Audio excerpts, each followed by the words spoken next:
compartilhando a palavra. E eu queria dar uma sequência no que nós falamos nessa manhã. Eu queria falar um pouquinho como o pastor Luiz falou, de maturidade, né? Da dimensão da nossa conversão. Esses dias no começo do ano, nós estávamos numa reunião de ministério e meu pastor, meu pai espiritual, o apóstolo Hélio, ele me pediu para que eu iniciasse um trabalho com os homens, porque hoje há um ataque muito grande na figura masculina, no papel do homem na casa, na família, na sociedade. Todo movimento feminista que tenta atacar a figura do homem, né, há uma guerra para que o homem ocupe a sua posição, para que o homem entenda a responsabilidade dele diante de Deus. Então o apóstolo estava me pedindo para que eu iniciasse um trabalho com os homens e eu fui orando a Deus, construindo um material para que eu pudesse ministrar, e a gente chegou num desenho de um curso de 8 semanas. A cada segunda-feira eu daria uma lição, seriam 8 lições, e nessas lições a cada 3 horas eu ia procurar construir algo com aqueles homens. E daí eu falei para ele, a gente tem que fazer turmas, classes, não dá para fazer com a igreja toda. Daí ele me passou algumas sugestões de nomes da primeira turma, e quando eu vi, tinham vários pastores e líderes da casa. Eu falei, apóstolo, vai começar tudo com os pastores e os líderes? Eles já não são as pessoas que estão mais já estão vivendo com mais clareza isso? Ele falou assim, por que você acha isso? Você acha que só o fato de ter um título de pastor, a pessoa já está mais madura? Ela falou, e daí ele começou a me falar uma coisa, a gente tem que entender a dimensão da salvação de cada pessoa. Pode ser que você fale assim, não, eu já sou salvo, tá bom, mas qual a dimensão dessa tua salvação? Qual a medida do teu entendimento? Porque às vezes você pode ser salvo e viver como um bebê, como uma criança espiritual. E a Bíblia fala que quando nós somos meninos, em nada nós somos diferentes de um escravo, que você não sabe desfrutar de tudo que Deus tem para você. E aquela palavra me chamou muito a atenção quando ele falou comigo, porque eu comecei a pensar nisso, dimensão da conversão. Desculpa, eu estava falando salvação, é dimensão da nossa conversão. Qual a dimensão? Até que ponto você se converteu a Deus, ou você segue vivendo no evangelho que você quer que Deus se converta a você? Até que ponto você se converteu a Deus? Qual é a medida da tua conversão? E nós vemos a história nos contando dos dias em que Jesus viveu sobre a face da terra. Ele estava presente, ele operava milagres, ele operava sinais, e depois ele teve uma experiência que todos nós falamos como cristãos, que foi a experiência da cruz. A cruz se tornou um símbolo no mundo todo do cristianismo. Tem pessoas que carregam uma cruz, tem pessoas que colocam a cruz para chamar a atenção que aqui é uma igreja, mas a realidade é que a cruz, ela marca um antes e um depois, não só na história, mas na nossa vida. A pergunta que eu queria fazer para vocês nessa noite: vocês entendem a diferença do evangelho antes da cruz e depois da cruz? Vocês entendem a diferença de Jesus antes da cruz ou depois da cruz? Pergunta para quem está do teu lado assim, aonde você está hoje? Você está antes da cruz ou você está depois da cruz? Pergunta assim, você está onde? Você vê tudo a partir de qual posição? Você está hoje olhando a vida antes da cruz ou depois da cruz? Você vê as pessoas de onde? Antes da cruz ou depois da cruz? Você olha Deus, você vê Deus antes da cruz ou depois da cruz? Daí você pode estar me perguntando assim, mas Cristiano, o que você quer dizer com isso? Vocês lembram que Jesus tinha vários discípulos, e esses discípulos caminhavam com ele e viam ele fazendo milagres, e via ele ressuscitou Lázaro, né? Ele expulsou demônio. Agora, depois da cruz, quando ele ressuscita, ele aparece para alguns discípulos. A Bíblia chama esses discípulos, eram 2, que estavam caminhando na praia, estavam tristes. Todos os discípulos, na verdade, estavam muito tristes, porque eles achavam que Jesus ia construir um reino visível. Eles achavam que Jesus ele ia vir com cavalos, cavaleiros, ia destruir Roma, acabar com aquela opressão de Roma e ia implantar um reino visível. Então quando Jesus morreu, eles ficaram frustrados. Eles falaram assim, não é nada do que a gente imaginava. Alguns voltaram a pescar e aqueles dois estavam caminhando, voltando para casa, estavam a caminho de Emaús, porque muitos tinham deixado suas vilas, suas regiões para vir perto de Jesus. E eles estavam voltando para cá. E nesse retorno à casa, Jesus aparece e começa a andar do lado deles. Presta atenção. Eles estavam tristes porque Jesus tinha morrido. Eles estavam se lamentando, porque e agora? O que a gente vai fazer? De repente Jesus começa a andar do lado deles. Era para a alegria ter voltado, era para a esperança ter retomado, mas eles conheceram Jesus antes da cruz. Mas eles não conseguiram reconhecer Jesus depois da cruz. O Jesus ressuscitado eles não reconheciam. O Jesus espiritual e glorificado eles não conheciam. Eles só conheciam o homem. Eles só conheciam aquele que fez os milagres, os sinais. Agora Jesus era o Cristo. Jesus se revela como o Cristo, como aquele que ressuscitou dentre os mortos. E eles não conseguiram ver. Eles não conseguiram entender. Eles estavam diante de Jesus e não percebiam. Sabe, a maioria de nós que foi exposta de alguma forma ao Evangelho, nos ouviu, você deve ter ouvido, assim como eu ouvi, falar de Jesus que fez milagres, e as pessoas vêm muito buscar Deus pensando sempre no milagre, pensando sempre no sinal, sempre naquilo que Ele pode fazer. Mas às vezes Ele está operando na tua vida de forma invisível, às vezes Ele está mostrando para você situações que Ele quer que você mude, mas você não consegue entender que é Ele, porque você só vê a partir dessa visão antes da cruz. Você não consegue discernir o Espírito Santo, você não consegue perceber o que é a vida no Espírito.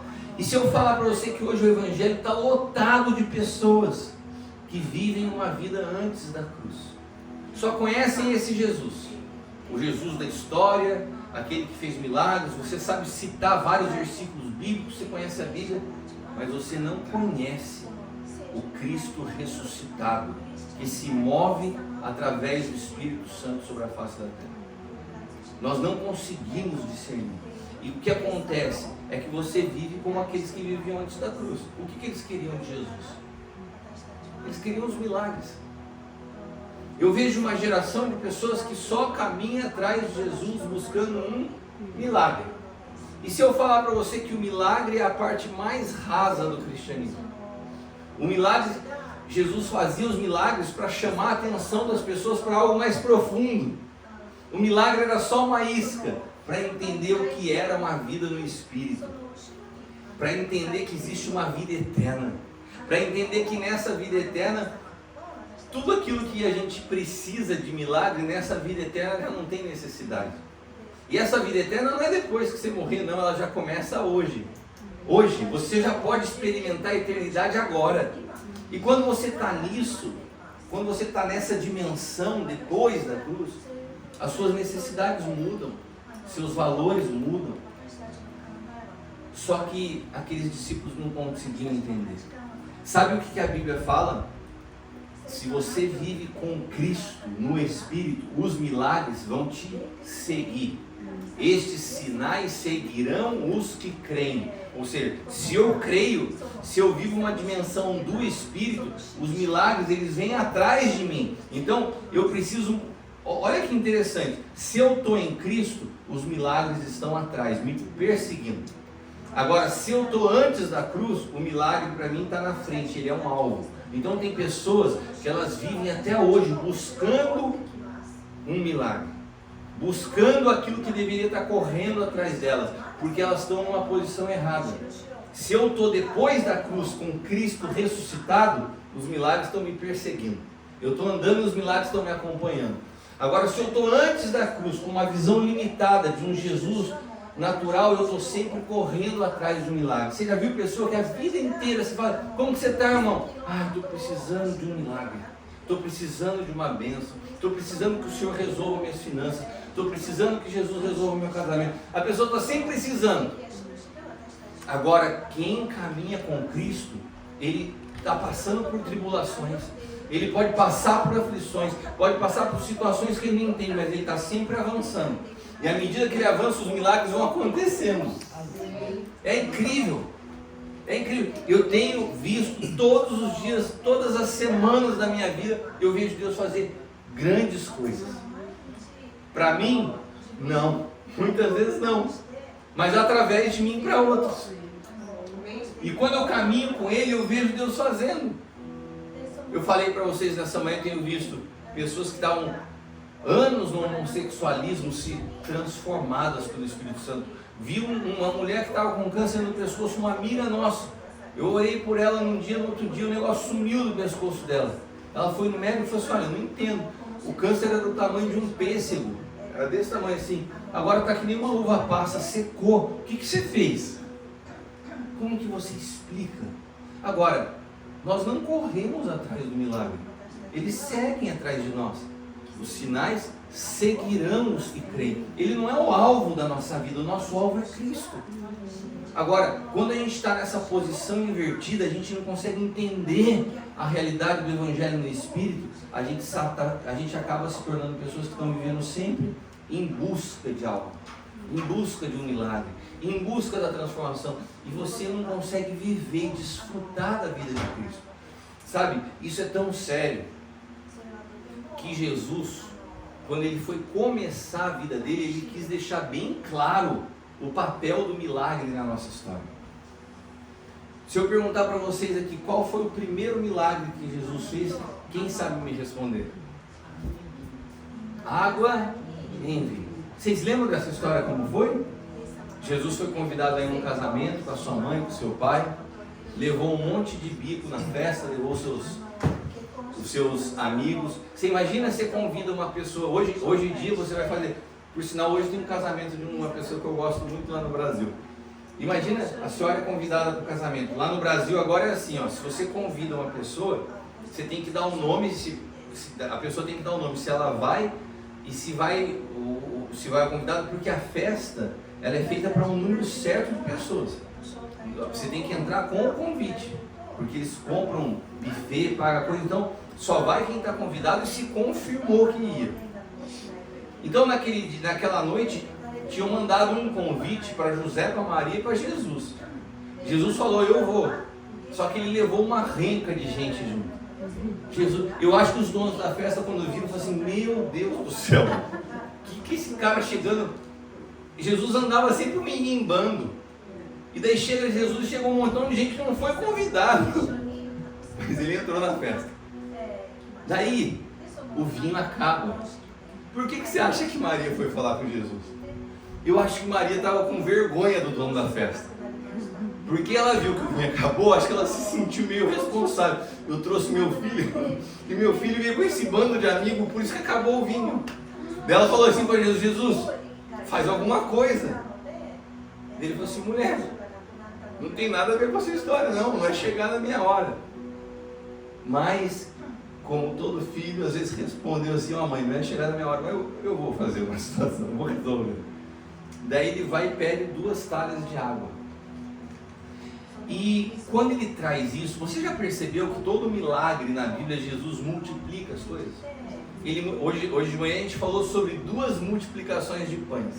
Uma que ele tinha 5 pães e a outra que ele tinha 7 pães, né? A de 7 pães ele multiplicou, sobrou 7 cestos. A de 5 pães ele multiplicou, sobrou 12 cestos. E que alimentou multidões. Mas nesse caso ele não pegou o restinho de vinho e multiplicou para mais vinho. Eu acho interessante isso, ele não multiplicou o pouquinho de vinho que tinha acabado ali. Ele pediu para que fizesse água. Por que ele fez isso? Porque era o primeiro milagre. E ele estava querendo deixar uma lição muito clara para a igreja. O primeiro milagre, para o resto de toda a história, seria contado como o primeiro milagre, como a primícia da aparição pública de Jesus. Então ele enche aquelas talhas de água e transforma. Ele não transformou o estado da água, ele não transformou a água em gelo, Ele não transformou a água em vapor. Ele transformou a água em uma outra substância. Ele transformou a água em vinho. Ele transformou a natureza da água. Você entende o que Jesus está querendo dizer para mim e para você? Olha só, a primeira coisa e a mais importante que eu vim fazer na sua vida, na sua vida, na sua vida, na sua vida, na sua vida, na sua vida, não é transformar o estado das coisas. Não é transformar o que está acontecendo à sua volta. Não é o seu estado das situações, não é o estado do seu casamento, não é o estado das suas finanças. Ele quer transformar primeiro a sua natureza. Ele quer transformar primeiro o que está acontecendo, essa substância que está dentro de você. Ele quer transformar a tua natureza. Então, se nós não entendermos que a realidade de Jesus busca primeiramente transformar a nossa natureza, nós vamos continuar ainda caminhando com Ele antes da cruz. Uma relação baseada somente num Deus que tem que resolver os meus problemas, e não uma natureza que dá um novo espírito, e esse novo espírito nos dá uma nova dimensão de vida. Se você vive antes da cruz, se você não passou pela cruz, a sua vida vai sempre ser uma vida imatura. Hoje existem pessoas que estão dentro da igreja e vivem como crianças, como adolescentes, em imaturidade. Se você vive depois da cruz, a sua vida é uma vida na dimensão do Espírito. Existe uma maturidade para entender o que está por trás das coisas que se veem. Porque tudo que você vê, tudo que é visível é temporal. E tudo que não se vê, que é invisível, é eterno. Você vive uma vida toda em função do que é temporal ou do que é eterno? O que governa a tua vida? Você tem uma mente eterna ou uma mente temporal? Qual é a perspectiva através do qual você vive? Porque a função do Espírito Santo antes da cruz, preste atenção, a função do Espírito Santo antes da cruz é uma. A função do Espírito Santo depois da cruz é outra. Pergunta de novo para quem está do teu lado, em que lado você está? Você está antes da cruz ou depois da cruz? O que o Espírito Santo opera antes da cruz? Qual que era a obra do Espírito Santo antes da cruz? A Bíblia fala: convencer o homem do pecado, da justiça e do juízo. Amém? Então o Espírito Santo, eu me lembro até hoje, quando eu era ainda jovem, que eu fazia faculdade de engenharia lá na cidade de Campinas, em São Paulo, e que um dia eu tinha saído com meus amigos, tinha ido numa balada, e de repente algo começou a acontecer dentro de mim, que eu me olhava e falava assim: eu não me sinto mais bem nesse lugar. Eu via os meus amigos fazendo o que a gente sempre fez, bebendo, ficando com as meninas. Eu falei assim: isso não é mais o meu lugar. Mas ninguém me falou. Tinha algo acontecendo em mim. O Espírito Santo estava me convencendo que aquilo não era bom.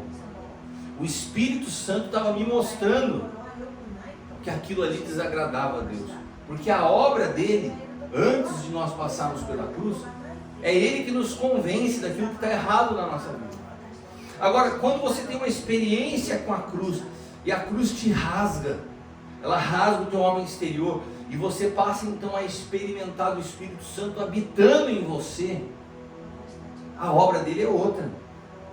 A obra dele agora muda.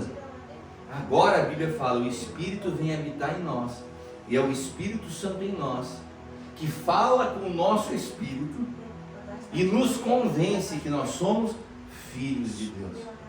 O Espírito Santo testifica ao nosso espírito que somos filhos de Deus. Então, quando o Espírito Santo passa a habitar em nós, ele já nos convenceu do pecado, da justiça e do juízo. Agora é outra obra, é te levar a um amadurecimento, é te revelar a identidade que você é filho. Você não precisa viver como um escravo mendigando de milagre. Agora você é filho, você está vivendo uma outra condição. Você é filho de Deus, você é cordeiro com Cristo, você já está assentado com Cristo acima de principados e potestades, e toda sorte de bênçãos nas regiões celestiais já estão em você. Assim como nós cantamos essa canção, não vivo atrás de bênçãos. Por quê? Porque todas as bênçãos já estão em Cristo. Se eu estou em Cristo, eu estou abençoado. Amém. Olha para quem está do lado e fala assim, você já é abençoado. Aleluia. Fala assim, você não precisa ficar correndo atrás de bênçãos. Você é a bênção. Você carrega a bênção. Amém? As pessoas são abençoadas simplesmente por conviverem com você. Porque a bênção de Deus habita em você através de Cristo Jesus. Agora, quando eu não entendo isso, eu vivo mendigando, eu vivo buscando aquilo que já está disponível para mim. Mas porque eu não sou maduro, porque eu não consegui atravessar para esse lado da fé, porque eu não consegui atravessar esse lado da cruz e entender que a minha realidade mudou, eu continuo vivendo buscando aquilo que já está disponível para mim. Então, nessa noite, eu quero te levar a essa reflexão, porque se você vê os discípulos ali no caminho de Emaús, eles caminharam com Jesus, eles viram os milagres, eles viram Lázaro ressuscitar, eles viram o cego ver, eles viram tudo isso. Mas quando Cristo se revela a eles e começa a caminhar do lado deles numa outra dimensão, eles falam um para o outro assim, nossa, esse cara que estava aqui era diferente, né? Quando ele falava, o nosso coração parece que pegava fogo. Eles não sabiam identificar as coisas do Espírito. Você já sentiu que às vezes você está ouvindo a palavra de Deus e algo começa a mexer dentro de você, mas você não sabe explicar o que é? Quando você vai amadurecendo, você sabe explicar o que é. Você sabe quando o Espírito Santo está mexendo com você. Você sabe quando o Espírito Santo está te confrontando que tem algo que precisa ser mudado. Você também percebe pelo Espírito quando você está diante de um ambiente que tem alguma coisa errada. Quando você está diante de pessoas que estão agindo de forma errada. Porque quem tem o Espírito de Deus discerne todas as coisas. E a Bíblia fala, não é discernido por ninguém. Agora, veja a diferença dos discípulos no caminho de Emaús e do apóstolo Paulo. O apóstolo Paulo, quando ele se converteu, ele não conheceu Jesus. Ele não viu Jesus operando milagres. Ele não caminhou com os outros discípulos. Ele não chegou a ver Jesus. Ele não sabia quem era Jesus. Mas quem se revelou a ele foi o Cristo ressuscitado. Só que isso trazia um conflito nos outros discípulos. Quando Paulo se converte e começa a pregar o evangelho, os discípulos falavam assim, será que isso é de verdade? Será que Paulo de fato se converteu ou ele está dando um golpe para tentar matar a gente? As pessoas questionavam a Paulo porque ele não tinha visto Jesus. E certa vez, ele começou a receber um preconceito dos apóstolos. E ele vai diante dos apóstolos e ele faz a defesa do seu apostolado. Ele fala assim, olha, eu ninguém conheço segundo a carne, mas conheço segundo o Espírito. E daí ele fala, nem mesmo a Cristo eu conheci na carne, mas pouco me importa ter conhecido ou não o homem Jesus. Hoje eu conheço o Cristo ressuscitado. E Paulo coloca a fé numa outra dimensão. Ele está falando assim para os discípulos, não importa vocês terem caminhado com Jesus. O que importa é o seguinte, vocês conhecem o Cristo ressuscitado, porque vocês terem caminhado com Ele não quer dizer nada. Eu não conhecia Ele, mas eu conhecia Cristo. Cristo se revelou a mim, eu sei quem Ele é, e eu não vivo mais eu, mas Cristo vive em mim, e a fé que eu vivo no Filho de Deus é o que me sustenta hoje. Eu estou de pé hoje, porque Cristo me transformou de dentro para fora. Eu realmente não tive com eles. Eu não tive com Ele, eu não vi os milagres, mas hoje Ele vive em mim, eu conheço a Cristo. Sabe, Paulo está querendo nos mostrar uma coisa, sai desse momento da tua vida de conhecer o Jesus histórico. Pode ser que você saiba contar todos os milagres, pode ser que você saiba os versículos de cabeça, pode ser que você seja um cristão exemplar, mas você não conhece a Cristo, não vale nada. Você precisa conhecer o Cristo ressuscitado, que é uma experiência de transformação, não é um conhecimento na mente. A Bíblia fala assim, ó, provai e vede que Jesus é bom, que Deus é bom. Agora, o Evangelho, a vida com Deus é para ser provada. Não é para você ter um conhecimento na mente que não se transformou em vida no teu espírito. Então a transformação que produz amadurecimento, ela se dá dentro de nós. Não é com quanto de livro que você lê, não é com quanto de palavra que você escuta. Não tem problema que você leia e que você escute, mas não é isso que vai trazer crescimento espiritual. O crescimento no espírito se dá através do quanto você está disposto a renunciar do seu eu e deixar com que Cristo governe sobre a tua vida. Jesus um dia, ainda que explicando essa transição antes da cruz e depois da cruz, Jesus estava conversando com um jovem que cumpria todas as regras, um jovem que cumpria todos os mandamentos. E Jesus, ele chegou diante de Jesus e falou: Jesus, eu quero te seguir. E Jesus falou: beleza, você precisa então cumprir os mandamentos.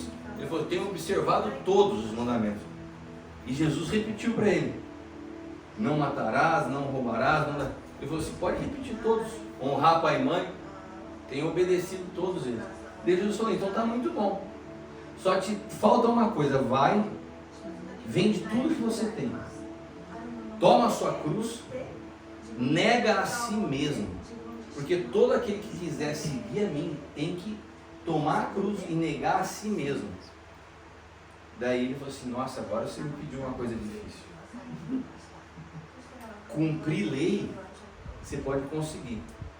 Conhecer Jesus, até as pessoas que não são cristãos conhecem.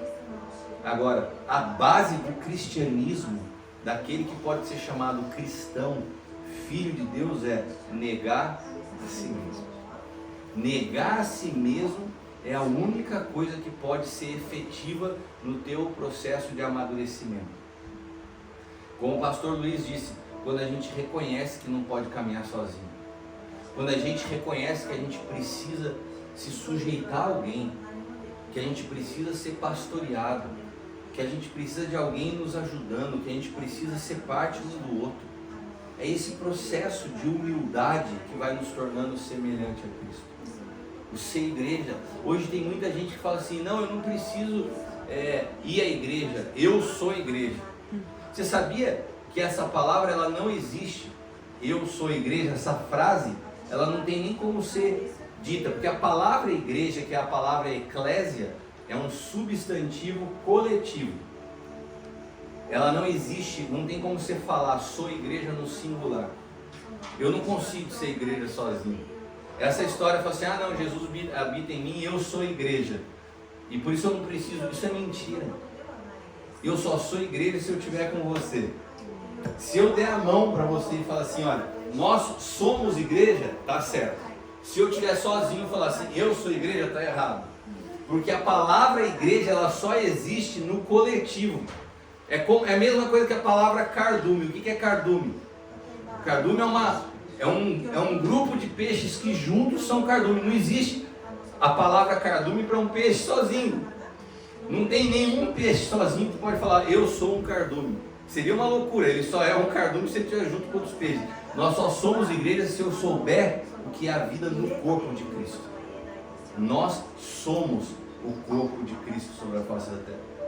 Nós precisamos uns dos outros. E nesse processo de entender que eu preciso de você, que você precisa de mim, é nesse processo que eu amadureço, quando eu sei sujeitar o meu coração. Eu escrevi um livro, eu trouxe até alguns exemplares dele aí, que se chama Maturidade e Destino.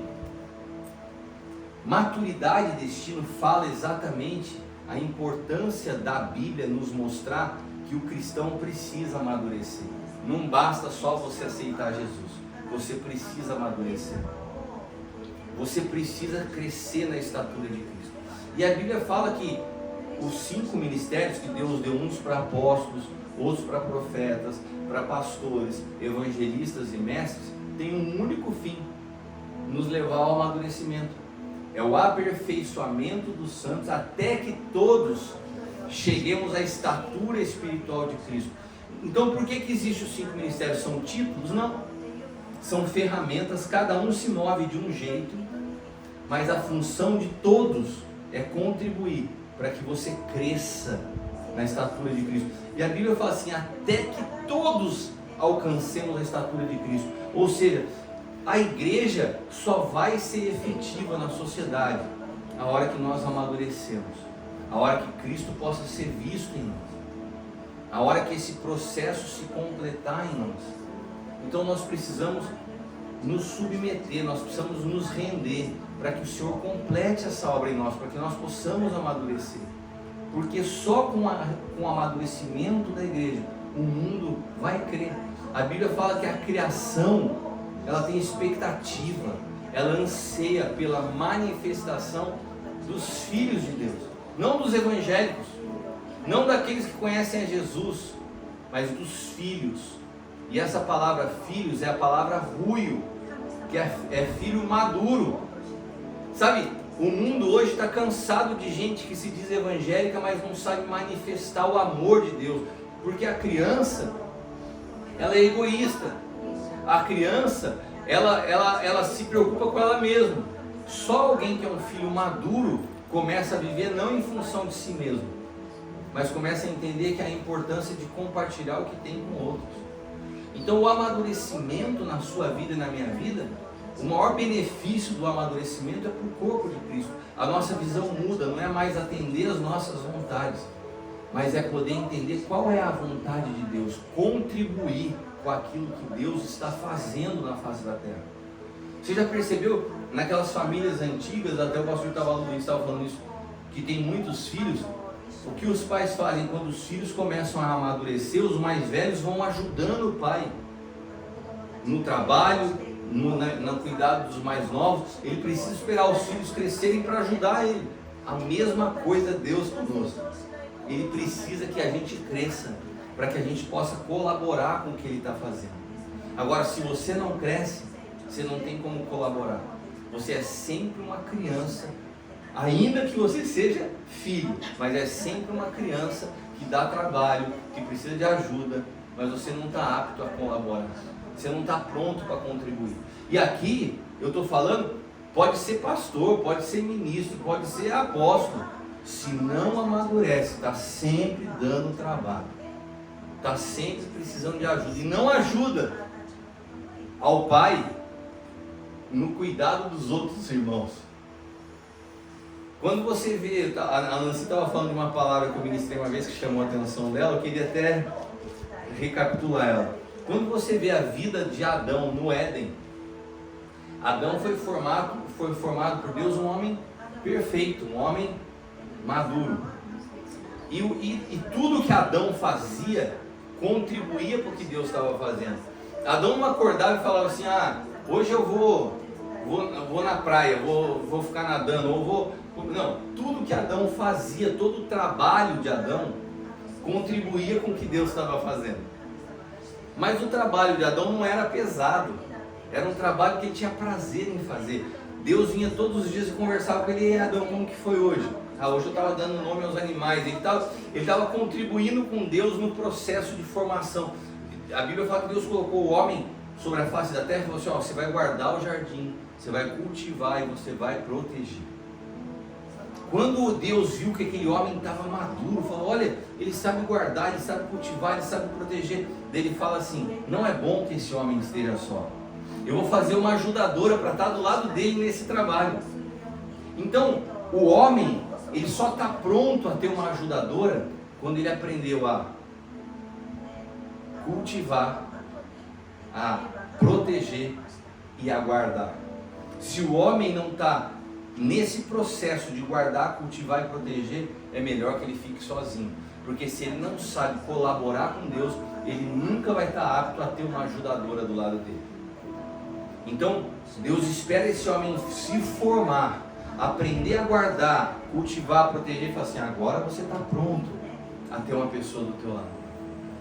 E nós estamos muitas vezes assim nas nossas vidas até hoje. Nós não aprendemos a guardar, nós não aprendemos a cultivar, nós não aprendemos a proteger. nós continuamos tendo uma vida focada só nos nossos interesses pessoais e continuando dando trabalho. Quando você não entende que o que você faz contribui com Deus, tudo que você está fazendo ainda está centrado em você. Eu estava falando até esses dias, tem muitos empresários, tem muitas pessoas que estão tendo resultado, tem dinheiro, ganham dinheiro, mas se você olhar diante do mundo espiritual, são como desempregados. Por que são desempregados? Porque o que estão fazendo não está colaborando com Deus. O trabalho, antes do homem cair, a palavra trabalho significava colaborar com o que Deus estava fazendo, o que Adão fazia. Quando Adão caiu e o pecado entrou no mundo, daí Deus muda o significado do trabalho. Deus fala assim, agora do suor do teu rosto você vai comer. E o trabalho passa a ser uma coisa penosa. É uma luta de sobrevivência. É o homem buscar alimento, buscar recursos para suprir o que ele precisava para estar vivo. Porque quando o homem se afasta de Deus, quando o homem está trabalhando com Deus, quando o homem está junto com Deus, ele colabora com Deus e Deus cuida de tudo que ele precisa. Tudo. Preste atenção nisso. A vida de Adão antes do pecado, ele colaborava com Deus. Tudo que ele fazia na vida era colaborar com Deus. E Deus cuidava de tudo que ele precisava. O que acontece quando o homem sai da presença de Deus? Ele tem que lutar por sobrevivência. E ele está afastado de Deus. Ele luta para pagar as contas, ele luta para comer, ele luta para estar vivo, porque ele está afastado de Deus. O trabalho se torna uma luta egoísta, por você ter dinheiro e por você sobreviver. Mas aí Jesus vem ao mundo. Jesus vem resgatar o que tinha se perdido. Lembra do que a gente falou hoje de manhã? Resgatar o que havia se perdido. Inclusive desse entendimento. Você vive por quê? Daí Jesus chega para os seus discípulos e fala assim, olha, eu estou resgatando a história, viu? Vocês têm que entender que vocês não vivem mais como os gentios. Agora vocês precisam entender que vocês são filhos. Então volta a viver o que Adão vivia. Busca em primeiro lugar o reino de Deus. Busca em primeiro lugar colaborar com Deus. Busca em primeiro lugar a justiça. E todas as coisas que hoje vocês vivem fazendo para tentar suprir, vai voltar como no princípio. Deus cuida de vocês. Olha as aves do céu. Elas precisam fazer estoque de alimento? Não, mas Deus cuida dela todos os dias. Olha os lírios do campo. Eles compraram aquela beleza que eles têm em alguma clínica de estética, compraram nas melhores boutiques. Não, Deus veste eles daquela maneira, que nem Salomão conseguiu, no meio de toda a sua glória, ter uma riqueza para produzir algo daquela maneira. O que Jesus está explicando para os discípulos? Entendam que quem cuida de vocês é o Senhor. Eu estou resgatando as coisas, eu estou mudando a história. Agora vocês colaboram com Deus e Deus cuida de vocês. Jesus estava tentando romper deles uma mente. Vocês ainda estão vivendo como Adão depois do pecado, lutando, suando para sobreviver. Mas se vocês se rendem a mim, aprendem a confiar em mim, eu cuido de vocês. E não cuido assim com o básico, não. Eu vou cuidar com vocês, que vocês vão se vestir bem, vocês vão comer bem, porque eu cuido dos meus filhos. Daí você fala assim, apóstolo, eu não estou vivendo isso. Então pode ter certeza que você está vivendo antes da cruz. Se a miséria é o que te acompanha, se a escassez é o que te acompanha, se você não tem a mais para multiplicar, você ainda está. E o que te faz viver antes ou depois da cruz é o seu estado, é a sua visão, é a sua mentalidade não transformada. Veja que os discípulos no caminho de Emaús, eles estavam presos à visão que eles tinham de Jesus antiga. Eles não conseguiram romper. E Jesus deu esse exemplo, falou para eles, olha, antes de morrer, Jesus deu um exemplo para eles. Toma cuidado, porque aquele que quiser viver para preservar a sua vida, esse vai perder a vida. Porque a vida não se trata de você tentar se preservar, não é estocar as coisas para a sua sobrevivência. Isso é uma loucura. Jesus deu vários exemplos disso. É como um homem que teve uma grande plantação, falou, vou acumular em vários celeiros, para que quando vier o dia mau, fale assim, pode deitar, dormir, vai folgar, porque agora você tem para muitos anos. Você não precisa mais trabalhar. Jesus falou assim, louco, seu louco, você acha que a vida se trata de trabalhar e estocar bastante para nunca passar falta? Isso é loucura, isso é pensamento do mundo. Essa noite eu vou pedir a sua alma, e o que você tem estocado vai ser para quem? Sabe o que o Senhor está falando? Olha, se você não entender que é Ele que cuida de você, tudo que você vive todo dia batalhando para acumular não é suficiente. Como que você resolve uma enfermidade? Como que você resolve uma catástrofe como a que aconteceu no Rio Grande do Sul?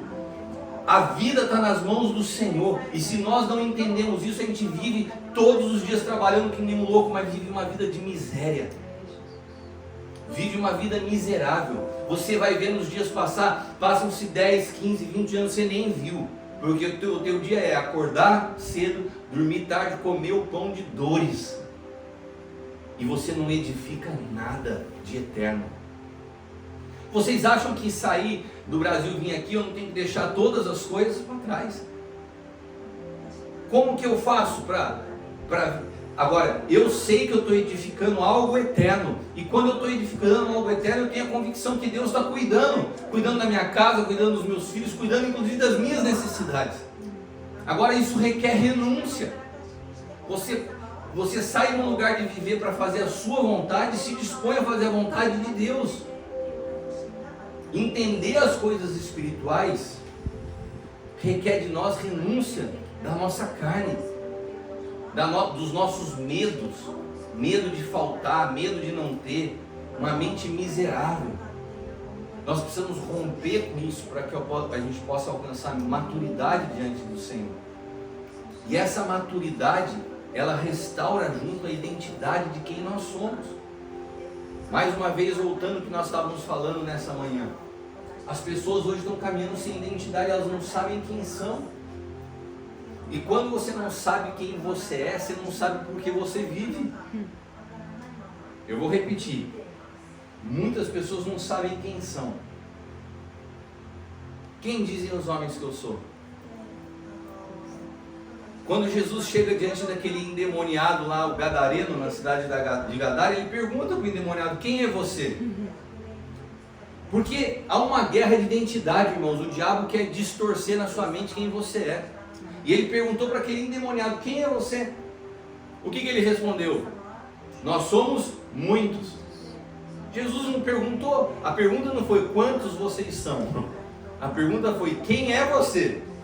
Por que o diabo respondeu, nós somos muitos? Porque o diabo, ele não tem identidade. Ele precisa de números para se afirmar. Ele precisa de resultado para se afirmar. Ele queria, ele se sentiu tão pressionado e acuado por Jesus, que ele precisava falar, gente, é um montão aí, você vai brigar com todo mundo aqui? Jesus não perguntou quantos eram, Jesus perguntou, quem é você? Quando você não tem clareza de quem você é, você precisa apresentar resultados para se afirmar. Quando você não tem clareza de quem você é, você se afirma nos seus números. Tem muitas pessoas ricas que têm muitos recursos e que elas precisam se afirmar sua identidade naquilo que elas têm, no dinheiro que ela tem na conta, num carro caro, porque elas não sabem quem são. Tem muitos hoje pastores vivendo de ministérios que não sabem quem são. E daí você perguntou, pastor, tudo bem? Tudo bem, e aí eu não conheço o senhor, como que eu tenho tantas igrejas, tenho tantos membros da minha igreja. Por que você precisa de número para afirmar a sua identidade? Quem precisa disso é o diabo. Jesus, a Bíblia toda mostra um Deus que afirma a sua identidade naquilo que ele era e não no que fazia. Quando Deus enviou Moisés diante do faraó, Moisés falou assim, mas eu vou falar quem me enviou. Ele falou assim, fala que o eu sou. O eu sou. Não tem nada mais forte do que saber quem você é. Aleluia. Eu sou filho de Deus. Aleluia. Sabe quando todas as lutas vêm diante de mim? Quando eu peguei o diagnóstico do meu filho, ano passado, quando eu enterrei a minha mãe, sabe o que me dá força para continuar? Eu sei quem eu sou. Essa música que nós cantamos agora, ela, desde que a minha mãe faleceu, ela mexe muito comigo, porque ela fala da bondade de Deus. E no dia que a minha mãe faleceu, nós estávamos no hospital, na sala da UTI. E ela gostava demais dessa música. E eu me recordo, eu pus o celular assim, que nem a gente estava fazendo com playback aqui.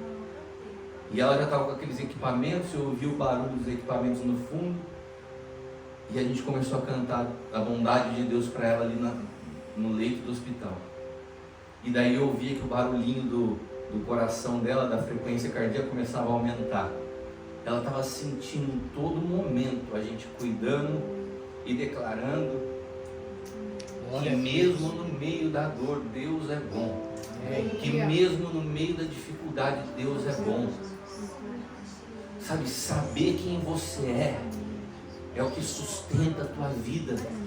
Quando as pessoas falam coisas a teu respeito, quando as coisas dão errado, nós não somos os problemas que nós passamos. Nós não somos o que as pessoas falam de nós. Nós precisamos saber quem nós somos. Porque quando nós sabemos quem nós somos, nós temos força para atravessar qualquer situação na vida. Jesus sabia quem ele era. Algumas pessoas falam assim, esse cara é um endemoniado, ele expulsa os demônios por Beelzebul. Você imaginou se Jesus tivesse crise de identidade e fosse assim, pai, você já viu Jesus orando assim, pai, estão falando que eu sou endemoniado. Você não sabe tudo que estão falando, o Senhor me mandou aqui para salvar o mundo, eles estão me chamando de endemoniado. Você não vê Jesus se lamentando por causa da opinião das pessoas. Mas ele falou assim, olha, eu sou o pão vivo que desceu do céu. Quem é você? Eu sou filho de Deus. Quem é você? Eu sou a luz do mundo. Se você estiver comigo, você não vai estar em trevas. Eu sou a porta. Eu sou o caminho, a verdade, a vida. Ele sabia quem ele era. A pergunta que eu te faço é, você sabe quem é você?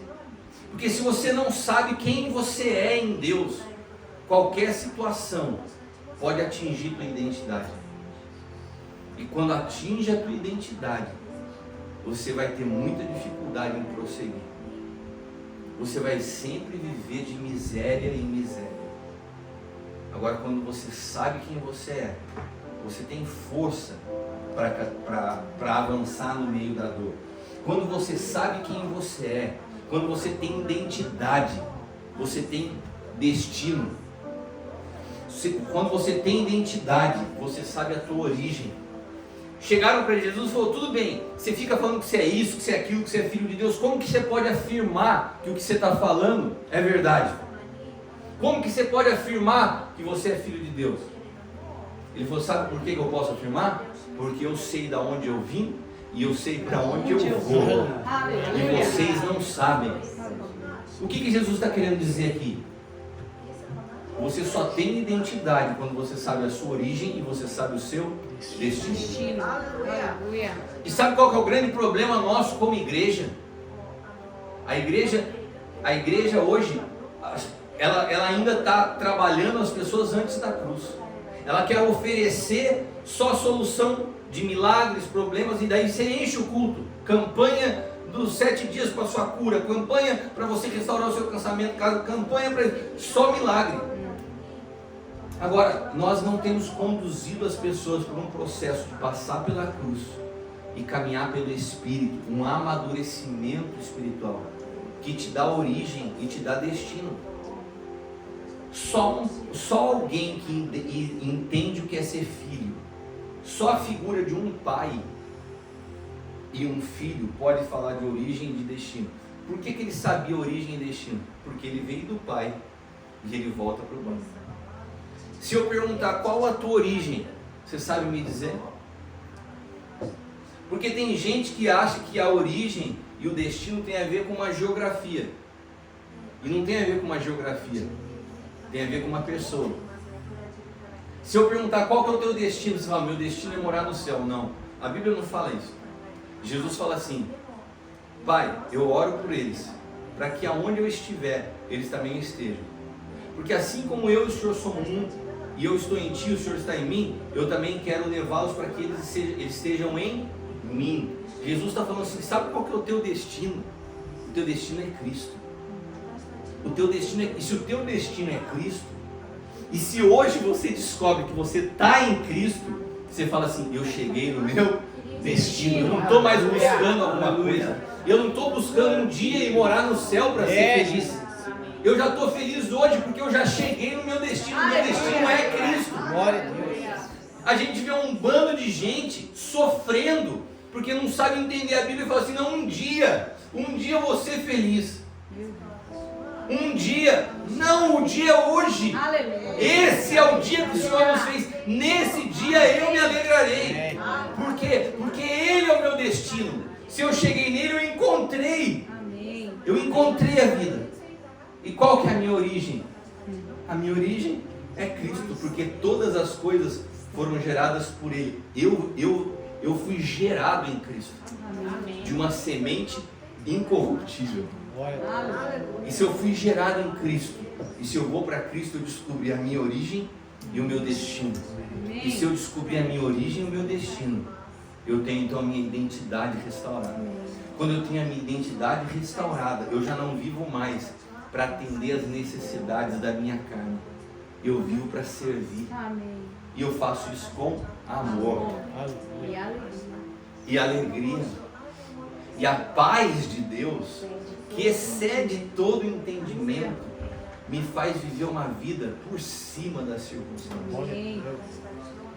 Irmãos, o que eu estou falando para vocês é a base do Evangelho, que infelizmente está distante na maioria dos evangelhos. Que evangelho nós estamos vivendo? Que evangelho nós estamos vivendo? Por muito tempo a igreja falou tanto dos católicos, falou tanto da idolatria, falou tanto de outras religiões, mostrando que estava errado, e de repente nós fomos criando uma outra religião, que prende as pessoas achando que já estão entendendo as coisas quando não estão. Imaturos, crianças na fé, espirituais, levados de um lado para o outro, como por todo vento de doutrina, como diz Efésios. Mas a voz, o próprio autor, Paulo, quando escreve os Efésios, fala assim: prestem atenção, porque uns foi dado como apóstolo, a outros profetas, pastores, evangelistas, mestres, para o aperfeiçoamento dos santos, para que vocês alcancem a estatura de Cristo, para que não andem mais de um lado para o outro, soprados por todo vento de doutrina, mas que vocês possam estar maduros em Cristo, com a identidade de vocês restaurada, porque essa é a resposta de Deus a uma sociedade carente. A resposta de Deus está na igreja. A igreja não consegue manifestar essa resposta, porque ela hoje ainda vive antes da cruz, vive correndo atrás da sua satisfação, buscando a solução dos seus problemas. Mas eu quero te dizer uma coisa: sabe quando vem a solução dos seus problemas?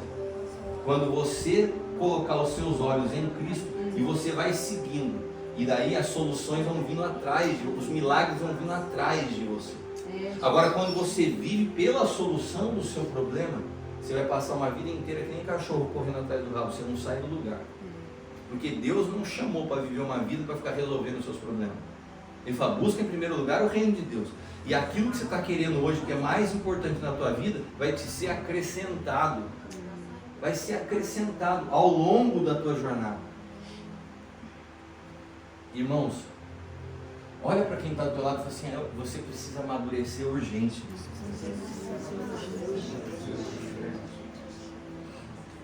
Nós precisamos, porque quando nós perdemos a nossa identidade, a gente acaba vivendo 3 situações que acabam pegando cada pessoa. Se você não sabe quem você é, pode ser que você viva uma vida toda para ser o que os outros querem que você seja. Daí você vive assim a vida inteira, você fala assim: mas eu não sei o que eu me tornei, eu passei a vida toda vivendo para ser aceito por alguém. Agora, ou você cai nesse lado, ou você vai para o extremo. Pessoas que passaram uma vida inteira sendo algo que não era, dela vai lá para o outro extremo. Sabe uma coisa? Eu vou chutar o pau da barraca, agora eu vou ser o que eu quero ser. Daí você vê um outro extremo. Você vê aquela pessoa que depois de velho quer ser um jovenzinho, né? E daí se comporta como uma criança, se comporta como um adolescente, perde todo o senso de responsabilidade da vida e começa a agir como um moleque. Agora eu quero ser o que me dá na telha. sai de um extremo e vai para o outro. Tudo isso é problema do quê? De identidade. Sai de um extremo e vai para o outro. Você não tem que ser nem o que os outros querem que você seja, e você também não pode ser o que você quer que seja. As duas situações você se torna escravo. Você é escravo das pessoas, o outro você é escravo das suas vontades. Você vive como um animal. O animal ele não tem condições de pensar, então ele é escravo dos seus instintos. Se você solta uma cadelinha no cio na rua e você solta um monte de cachorro, o que eles vão fazer? Eles ficam desesperados correndo atrás da cadela, porque ele é instintivo. Agora tem homem que está assim, parece um cachorro, sabe? A pessoa às vezes é casada, tá, mas se ela sai na rua e não consegue controlar os instintos. Por quê? Porque o homem natural não entende as coisas do Espírito. Ele é governado pela sua vontade. E ele acha que ele é livre, mas é o pior tipo de pessoa, porque ele se tornou escravo das suas vontades. Você não é livre quando você faz o que você quer. Você não é livre quando você faz o que as pessoas querem. Você é livre quando você faz o que tem que ser feito. E como eu sei o que tem que ser feito? Quando eu tenho a mente de Cristo. Então eu cheguei naquilo que Deus sonhou para a minha vida. Eu alcancei o alvo. Eu me tornei o que Deus sonhou para que eu seja. Porque o que Deus projetou para mim, o que Deus projetou para você, o que Deus projetou para você, Ele projetou antes da gente nascer. Você já viu no livro do profeta Jeremias, quando ele fala assim, ó, antes de te formar no ventre da sua mãe, antes que os seus ossos fossem formados, eu já tinha te chamado como profeta às nações. Que coisa linda, meu irmão. Deus sonhou com você muito antes de você nascer. Não importa que a sua mãe tenha te rejeitado, não importa que o seu pai não queira que você tenha nascido, não tem a ver com o seu pai e sua mãe. Deus sonhou com você. Ele só precisava de um corpo para você nascer. E não tem problema se a sua mãe não quis, o seu pai, Ele quis que você nascesse, e por isso você está aqui. Você tem que romper com essas rejeições do passado. Assim, ai, porque eu sofri, minha mãe não queria. Não importa se a sua mãe não queria, Deus queria que você nascesse. E Ele sonhou com você antes da sua mãe sonhar. Ele teve um plano. E sabe qual que é a maior tentativa do diabo? É roubar a tua identidade eterna.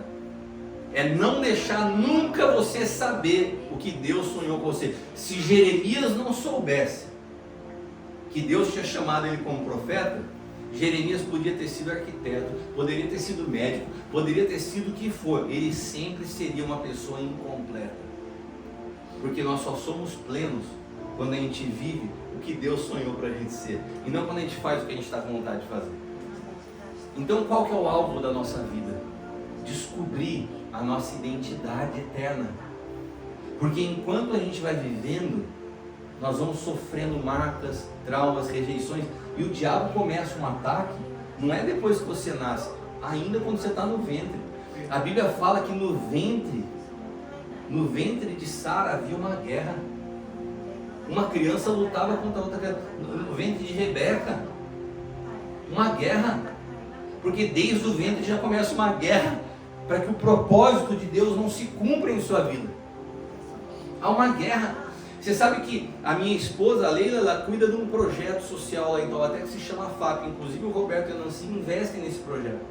A gente pega crianças carentes e vários empresários se juntam e a gente paga os estudos dessas crianças que não tem como estudar. Que às vezes estão numa escola pública, no meio de um ambiente muito ruim, envolvida com droga, tudo, a gente paga o estudo, compra o uniforme, dá material escolar, alimentação. A gente orienta os pais e a gente acompanha essa criança até a formação na faculdade. Hoje a multimídia lá da igreja é cuidada por um rapaz que se chama Tiago, eles conhecem. O Tiago chegou na igreja com 10 anos de idade. Quando ele chegou, é o que a gente chama no Brasil de aviãozinho do tráfico. Ele trabalhava no tráfico de droga e ele levava de um lado para o outro os recados dos traficantes. A gente foi lá nesse bairro onde tinha isso, pegamos esse Tiago, trouxemos para a igreja, começamos a pagar os estudos do Tiago, cuidamos da vida dele. E o Tiago, que não tinha pai nem mãe, um menino órfão, hoje ele se formou em TI, tecnologia da informação, casou na igreja, tem a filhinha dele, hoje ele é o líder da multimídia lá na igreja. Foi totalmente restaurado. E isso, estou falando do Tiago, tem mais de 200 crianças que já se formaram, chegaram com crianças e se formaram na faculdade e tiveram suas vidas transformadas, o projeto do FAP. É incrível o que Deus faz. Mas a gente fala o seguinte: quando você encontra um povo, quando você encontra a realidade do corpo de Cristo, você encontra um destino. Sabe, a vida não se trata de você mudar de lugares para ver se as coisas melhoram. Você tem que entender o povo onde Deus te plantou. Quem encontra um povo, encontra um destino. Quem encontra um povo, encontra um destino. Nós estamos vendo uma geração que está sendo preparada para ter sucesso, mas que perdeu de vista que o mais importante da vida é relacionamento. O que acontece hoje? As pessoas estão envelhecendo sozinhas, porque criaram filhos com essa mentalidade. E na verdade os filhos que deveriam ajudar no cuidado dos pais na sua vida se abandonam, porque eles foram criados com uma mente de ir longe, de ter sucesso e não de se relacionar. E o que tem valor na vida são as relações. São as relações, né? Quando esses dois estavam isolados, vivendo aqui, Deus conectou eles a gente lá no Brasil. E a gente vive mesmo lá no Brasil como uma família. E o que isso produz? Isso produz uma riqueza que não tem preço. Relacionamento. Quanto vale uma amizade? Quanto vale uma relação de pai e filho? Isso não tem preço. Só que a gente despreza os lugares que Deus nos planta. A gente despreza pessoas, as pessoas rompem relações, chega na igreja e fala: pastor Luiz, agora eu vou congregar aqui, o senhor é meu pastor. Amém, fico feliz, o cara é puro coração, daí está cuidando, carinhoso, de repente a pessoa vai embora. Por quê? Ah, me chateei com você. Mas a gente não tinha uma aliança? Você não me amava, você não cuidava de mim? As pessoas rompem as alianças como quem está trocando de roupa. E a Bíblia fala assim: olha, não separe o homem aquilo que Deus uniu. A gente fala essa palavra no casamento, achando que é só o casal que não pode separar. Não, tudo que Deus uniu nós não podemos separar. Vocês foram unidos a mim pelo Espírito Santo? Foram sim ou não? Vocês têm dúvida? A gente foi unido pelo Espírito Santo? Então nem eu, nem vocês têm direito de romper. Ah, mas você fez uma coisa que me feriu. Tá bom, então eu vou te pedir perdão, você me perdoa e a gente continua. A vida no corpo de Cristo é: vamos continuar juntos. Luiz, você fala assim: o Cristiano é meu pai, beleza. E se um dia eu falar algo que você não gostou? E se um dia você fizer algo que eu não gostei? A gente tem direito de separar essa aliança? Não. A gente tem que se perdoar e continuar. Não é assim no casamento com a Margarida? Quantos anos de casamento? Vai fazer esse ano 38 anos. Durante esses 38 anos, você já teve que perdoar a Margarete por alguma coisa? Lógico. A Margarete não teve que perdoar você. Agora, por que vocês continuaram juntos? Porque vocês têm uma aliança. Não tem na nossa mente a possibilidade de separação, né? Não tem. Porque a gente entendeu algo. E por que no corpo de Cristo a gente rompe as alianças com uma facilidade? Por que a gente começa a caminhar numa igreja, num ministério, e de repente, me chateei e vou embora? Não é assim, me chateei e vou embora. Perdoa, acerta e continua. Nós estamos construindo relações frágeis por causa da nossa imaturidade.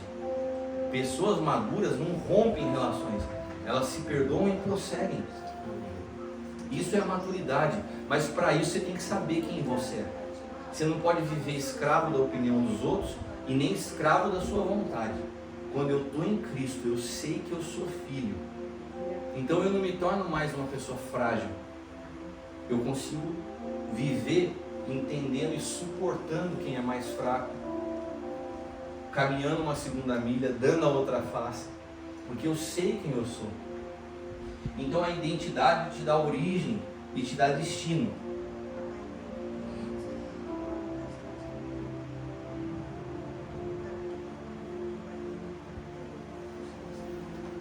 Eu fui falando aqui, no fim eu falei tudo que eu tinha que falar. Aleluia. Aleluia. Glória a Deus. Olha, eu queria só dar os versículos que falam da nossa origem, do nosso destino, só para respaldar o que eu falei. Efésios 2:10. Porque somos feitura sua, criados, olha só o que a Bíblia diz, fomos criados em Cristo Jesus. Qual que é a tua origem? Quando te perguntarem daqui para frente, você sabe qual é a tua origem? Você não vai falar, mas a minha origem, a minha origem é no céu, eu vim, não. A tua origem é Cristo. Efésios 2:10. Fomos criados em Cristo Jesus. Agora, qual é o nosso destino? Você também nunca mais vai falar, meu destino é morar no céu. Olha o que diz João 14:3. E quando eu for e vos preparar lugar, virei outra vez e vos levarei aonde? O que está na sua Bíblia? João 14:3. O nosso destino não é um lugar, o nosso destino é uma pessoa. João 14:3. Quando eu for, 14:3. Quando eu for e vos preparar lugar, virei outra vez e vos levarei. Para onde que ele vai levar? Para mim mesmo. Para que onde eu estiver, estejais vós também. Aleluia. O que a Bíblia fala? Nós estamos em Cristo. Nós já estamos em Cristo, assentados nas regiões celestiais, acima de principados e potestades. Eu quero que você guarde isso na sua mente. Aonde você está hoje? Repita comigo, eu estou em Cristo. Estou em Cristo. Aonde? Em Cristo. Acima. Então, eu vejo muitas pessoas com medo do diabo. Ai, porque fulano de tal fez um trabalho de macumba contra a minha vida, porque o diabo... Você está aqui, ó. Você está aqui. Você está em Cristo, num lugar. O diabo está aqui embaixo. Você olha para ele assim, ó. A Bíblia fala que você está acima dele. Você olha para ele assim. Ele pode te tocar? Não pode. Agora, qual que é a tentativa dele? Tirar você da posição que você está, para que ele possa te atingir. A Bíblia fala assim, a nossa luta não é contra a carne e contra o sangue, mas contra principados e potestades nas regiões celestiais. Mas a mesma Bíblia fala que nós estamos acima de principados e potestades em Cristo. Então a luta é travada assim, eu estou aqui e ele está lá embaixo. E qual que é a luta? É ele tentar me tirar daqui. Desce aqui, vem conversar comigo. A hora que eu desci da minha posição, daí eu me torno frágil. E quando que eu desço dessa posição? Quando ele lança um pensamento na minha mente e fala assim, você está vendo? Por que você está passando por isso? Deus te abandonou. Cadê Deus na sua vida nessa hora? Por que a sua mãe morreu? Por que seu filho ficou doente? Por que seu casamento acabou?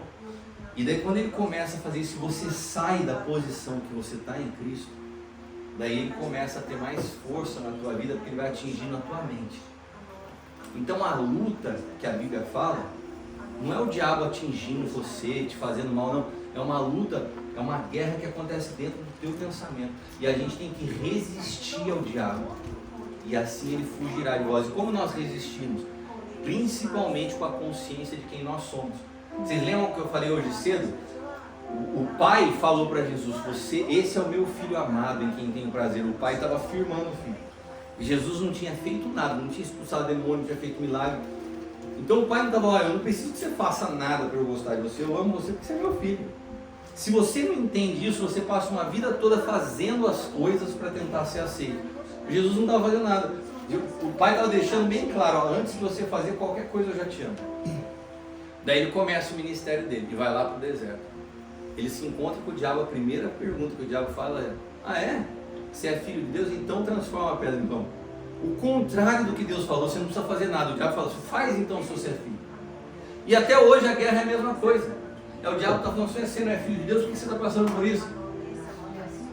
Então nós precisamos saber quem nós somos, para que a gente possa resistir a essas astutas ciladas do inimigo, que é uma guerra no pensamento. Assim como o próprio Jesus foi tendo a revelação de quem ele era, pelo Espírito Santo. Você sabe que Jesus ele nasceu como homem, 100% homem. E à medida que ele ia crescendo, era o Espírito Santo que habitava nele, que ia testificando para ele que ele era o Filho de Deus. Olha que coisa incrível, que coisa maravilhosa. Como que Jesus tinha consciência da sua divindade, se ele era 100% homem, mas ele carregava o Espírito de Deus. E o Espírito falava para ele, você é filho. Qual que é a obra do Espírito Santo para nós hoje? Falar para você, no meio de tudo que você está passando, você é filho.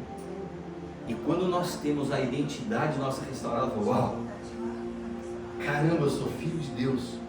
O mesmo poder que ressuscitou Cristo dentre os mortos habita em mim. O que eu vou ter medo? Por que eu vou ter medo se o mesmo Espírito que venceu a morte habita em mim? Quem nos separará do amor de Deus? angústia, tribulação. Quem nos separará do amor de Deus? Nem a morte, nem a vida, nem a altura, nem profundidade, nem os anjos, nem potestade, nem o nosso passado, nem as coisas do presente, nem as coisas que vão vir. Nada pode nos separar do amor de Deus que está manifestado em Cristo Jesus. Você podia aplaudir ao Senhor por causa dessa palavra.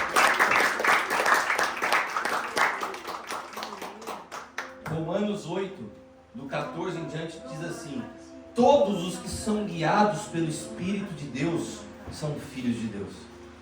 Pois vocês não receberam um espírito que vos escravize, para andardes mais uma vez atemorizados, mas receberam um espírito que os adota como filho, por intermédio do qual podemos clamar: Abba, Pai.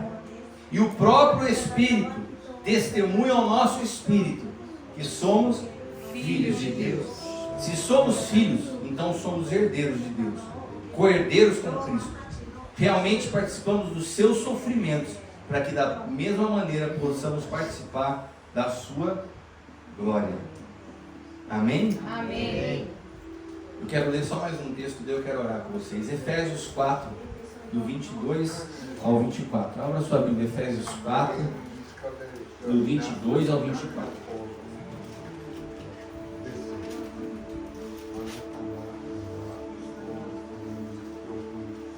Quanto à antiga maneira de viver, vocês foram instruídos a vos despirdes do velho homem, que se corrompe por desejos enganosos, e a seres renovados no vosso modo de raciocinar, e vos revestirdes do novo homem, criado para ser semelhante a Deus em justiça e santidade. Eu acho muito interessante que a Bíblia não fala só da nova natureza. Você pode ter recebido o Espírito Santo e ele morar dentro de você. Dentro de você já há um Espírito novo, o Espírito de Deus. Mas tem mais uma coisa que precisa acontecer. A Bíblia fala que às vezes você está com o seu Espírito novo, mas com uma roupa velha, né? E é interessante porque ele fala assim: vocês precisam se despir, vocês precisam arrancar essa roupa velha da sua antiga maneira de viver. Ou seja, não adianta nada você ter um Espírito Santo habitando em você e ter hábitos antigos. E esses hábitos antigos, a sua antiga maneira de viver, pode ser o vocabulário que você tem, uma boca pesada, palavrão, piada sem graça. Pode ser hábitos antigos, pode ser pornografia, pode ser inclusive a maneira miserável de lidar com dinheiro, sempre com escassez, sempre com medo. E você precisa ser renovado e se revestir de Cristo. Então assim, olha que interessante, você já tem Ele habitando em você, mas você precisa mudar também a vida prática no dia a dia. Porque às vezes a gente acha que vai vir um anjo do céu e falar para você: olha, faz assim. Mas é uma mudança de mentalidade que tem que falar assim: isso aqui não serve mais. Amém. Antes eu me vestia desse jeito, agora eu não vou mais me vestir. Antes eu falava desse jeito, agora eu não vou mais falar. Antes eu me comportava desse jeito, agora eu não vou me comportar. Antes eu era um miserável, agora eu entendi que eu sou filho de Deus. Eu tenho que ser um abençoador, porque eu já sou abençoado. Não é ficar correndo atrás de bênção. Então eu preciso mudar, virar meus hábitos, mudar todo, me revestir de Cristo, para que não só a minha natureza seja transformada, mas o meu dia a dia, o jeito de viver seja mudado. Amém? Amém. Quantos recebem essa palavra? Amém? Eu quero orar por vocês agora. Se for possível, se coloque de pé. Feche os seus olhos. Glória a Deus.